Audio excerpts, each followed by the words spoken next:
Right now, millions of people around the world are experiencing something previous generations never imagined. They work full-time, they follow the rules, they save what they can, and yet, the lifestyle that once defined the middle class, a stable home, a comfortable budget, a path upward, is quietly slipping out of reach. This is the story of how it happened and why it's so hard to reverse. For most of the late 20th century, the idea of a middle-class lifestyle was surprisingly consistent across many developed countries. A stable job was enough to support a household. One income could pay the mortgage, cover everyday expenses, and still leave room for a vacation, savings, or modest luxuries. People didn't feel rich, but they felt secure. This wasn't a fantasy. Data from national statistical agencies across North America, Western Europe, and parts of Asia shows that wages grew steadily during several decades after World War II, often rising alongside productivity and living standards. Homeownership expanded, education became more accessible, healthcare improved, and the idea of upward mobility, the belief that each generation had a good chance to live better than the last, became a cultural norm. But starting in the late 20th century, shifts in the global economy began altering the foundation of that stability.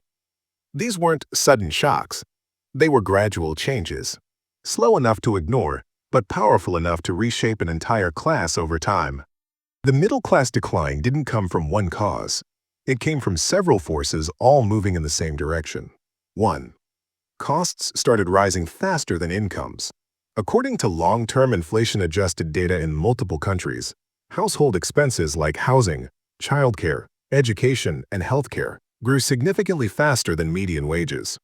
People weren't earning dramatically less, but what those earnings could buy slowly shrank. 2. Job security weakened. In many industries, lifetime employment faded. Shorter contracts, restructuring, and automation reduced stability. Even skilled workers began facing more frequent job transitions. 3. Savings became harder. When essentials consume most of the monthly budget, saving becomes a challenge. Across many developed economies, personal savings rates gradually declined, making households more vulnerable to unexpected expenses. 4. The middle class lost its buffer. In previous generations, there was room between income and cost. That gap, the financial breathing space, allowed for security. As the gap narrowed, even small disruptions began to feel larger. Individually, none of these trends destroys a lifestyle. Together, they slowly tighten the margins until comfort becomes tension and stability becomes uncertainty. Housing deserves its own chapter because it's the single largest expense for most households, and one of the clearest examples of middle-class pressure. In many major cities, long-term data shows home prices accelerating far faster than wages. What was once a realistic goal for a young couple has, in many regions, become a financial mountain. Even renting no longer guarantees stability. Growing housing demand, limited supply, population shifts, and investment-driven markets have all contributed to rising rents. This creates a ripple effect. More income goes to housing. Less remains for savings and mobility. The path to homeownership becomes uncertain. The wealth gap widens between owners and renters over time. Housing used to be the anchor of middle-class life. When that anchor lifts, everything else becomes harder to hold in place. Work changed, quietly but substantially. Automation replaced certain roles. Technology transformed others. Entire industries shifted their labor needs. Modern jobs often demand continuous retraining, rapid adaptation, and flexibility, things that can be exhausting for families balancing time, finances, and stability. And while technology created new opportunities, it also increased competition, especially in globalized fields where talent from anywhere can contribute remotely. The result isn't fewer jobs, but a labor market that feels less predictable. For many, that unpredictability adds another layer of stress to everyday life. One of the hidden pressures on the middle class is the structure of modern consumption. Subscription models, digital services, and recurring fees create long-term expenses that accumulate quietly. Financial products have become more complex. Credit is more accessible, but debt is more common.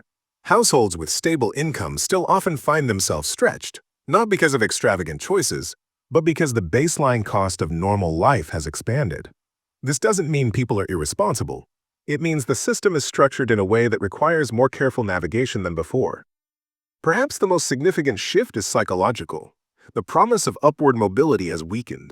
For many young adults, the traditional milestones, stable work, home ownership, financial security, feel delayed, uncertain, or unattainable. This isn't due to lack of effort.